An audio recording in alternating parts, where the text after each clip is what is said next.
وعلیکم السلام ورحمۃ اللہ وبرکاتہ۔ اللہ رب العالمین ان تمام اخوان اور برادران کو جزائے خیر عطا فرمائے جو بد اعتقادی کے خلاف اور بدعات کے خلاف آوازیں اٹھاتے ہیں۔ ان میں سے ایک سوال یہ ہے کہ کیا نبی اکرم صلی اللہ علیہ وسلم پہ جمعرات کے دن امتی کے اعمال پیش کیے جاتے ہیں جیسا کہ بعض لوگ کہتے ہیں؟ اس کا جواب یہ ہے کہ نبی کریم صلی اللہ علیہ وسلم پہ درود اور سلام تو پیش کیے جاتے ہیں لیکن دیگر اعمال پیش نہیں کیے جاتے ہیں، جیسا کہ کئی صحابہ کرام رضوان اللہ تعالی علیہم اجمعین سے مروی ہے، اور ان میں سے عبداللہ بن عباس رضی اللہ تعالی عنہ بھی ہیں۔ کہتے ہیں خطب رسول اللہ صلی اللہ علیہ وسلم، رسول اللہ صلی اللہ علیہ وسلم نے خطبہ دیا، فقال یا ایھا الناس انکم محشورون الی اللہ حفاتا عراتا غرلا، تم تمام کے تمام رب ذوالجلال والاکرام کی بارگاہ میں جمع کیے جاؤ گے،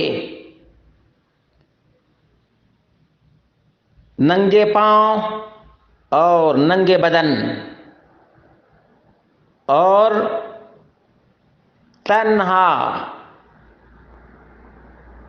ثم قال، پھر اللہ کے رسول صلی اللہ علیہ وسلم نے فرمایا، کما بدأنا اول خلق نعیدہ وعدا علینا انا کنا فاعلین۔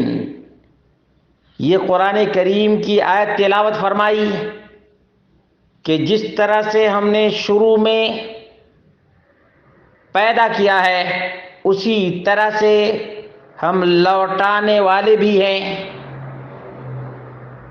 اور پھر اللہ کے رسول صلی اللہ علیہ وسلم نے فرمایا، الا وان اول الخلائق یکسا یوم القیامہ ابراہیم۔ واضح رہے کہ سب سے پہلے تمام مخلوقات میں ابراہیم علیہ الصلوۃ والتسلیم کو کپڑا پہنایا جائے گا۔ الا، یاد رکھو، وَإِنَّهُ يُجَاءُ بِرِجَالٍ مِّنْ أُمَّتِي فَيُؤْخَذُ بِهِمْ ذَاتَ الشِّمَالِ، میری امت کے کچھ لوگ لائے جائیں گے اور انہیں بائیں طرف سے دبوچ لیا جائے گا۔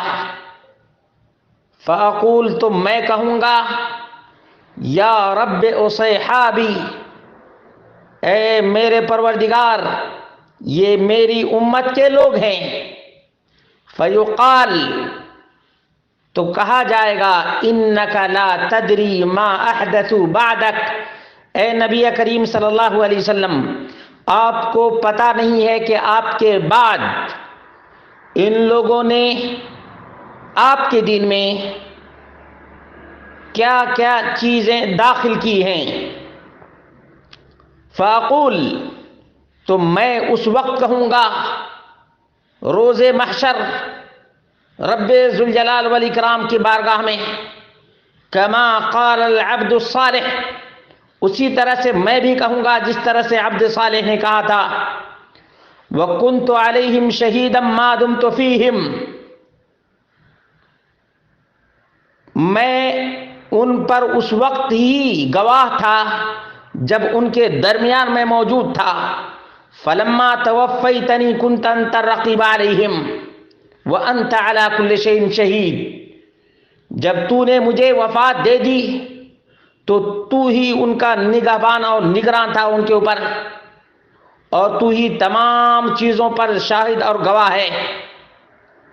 فیقال، تب کہا جائے گا، ان ہؤلاء لم یزالوا مرتدین علی اعقابہم منذ فارقتہم، یہ تمام کے تمام تمہارے جانے کے بعد پیچھے ہی ہٹتے رہے، ایڑیوں کے بل پلٹتے رہے۔ صحیح بخاری حدیث نمبر 4625، صحیح مسلم حدیث نمبر 2860۔ یہ واضح ترین بیان اس بات پر دلالت کرتا ہے کہ امتی کے اعمال محمد مصطفیٰ صلی اللہ علیہ وسلم پہ نہ جمعرات کو پیش کیے جاتے ہیں اور نہ سنیچر کو پیش کیے جاتے ہیں، بلکہ اللہ رب العالمین نے فرمایا اِنَّكَ لَا تَدْرِي مَا أَحْدَثُوا بَعْدَكَ، تمہیں پتہ نہیں تمہارے جانے کے بعد تمہارے دین میں ان لوگوں نے کیا کیا ملاوٹیں کی ہیں۔ اس سے صاف ظاہر ہوتا ہے کہ رسول اللہ صلی اللہ علیہ وسلم پہ امتی کے اعمال پیش نہیں کیے جاتے ہیں، ورنہ اس کا کیا معنی ہوگا اِنَّكَ لَا تَدْرِي مَا أَحْدَثُوا بَعْدَكَ۔ مسلمانوں، تمہارے اعمال کو دیکھنے والا تمہارا رب، تمہارا پروردگار ہے، اور تمہارے اعمال کا حساب بھی لینے والا تمہارا رب، تمہارا خالق ہے، تمہارا مالک ہے۔ اس لیے اللہ رب العالمین کی شریعت کو اپناؤ اور دین میں اپنی طرف سے اپنی رائے اور اپنی قیاس آرائی سے کسی مسئلے کو اور کسی عقیدے کو داخل مت کرو۔ ہمارا ایمان اور عقیدہ ہے کہ محمد مصطفیٰ صلی اللہ علیہ وسلم خاتم النبیین ہیں، اور آپ کا مقام اتنا اونچا ہے، نہ کسی فرشتے کو یہ مقام ملا ہے اور نہ کسی نبی اور کسی رسول کو ملا ہے۔ اللہ رب العالمین نے تمام تر آدم کی اولاد کا سردار بنایا ہے، سید ولد آدم ہے محمد مصطفیٰ صلی اللہ علیہ وسلم۔ آپ کی شریعت تمام تر شریعتوں کو منسوخ کرنے والی ہے، اور تمام تر انبیاء کے اخیر میں جو شریعت کاملہ اور مکمل جو دین دیا گیا وہ محمد مصطفیٰ صلی اللہ علیہ وسلم کو دیا گیا۔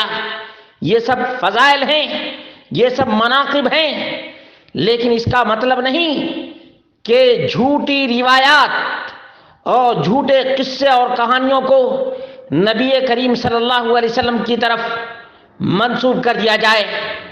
یاد رکھو مسلمانوں، جھوٹے واقعات اور من گھڑت واقعات اور من گھڑت روایات نبی کریم صلی اللہ علیہ وسلم کی طرف منسوب کرنا بہت ہی بڑا جرم ہے، اتنا بڑا جرم ہے کہ جہنم میں لے جا سکتا ہے۔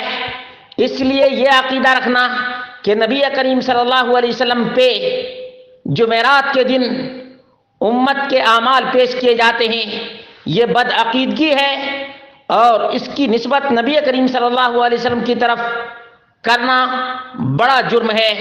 اللہ تبارک و تعالی ہم سب کو اپنے عقیدے اور اعمال کی اصلاح کرنے کی توفیق عطا فرمائے۔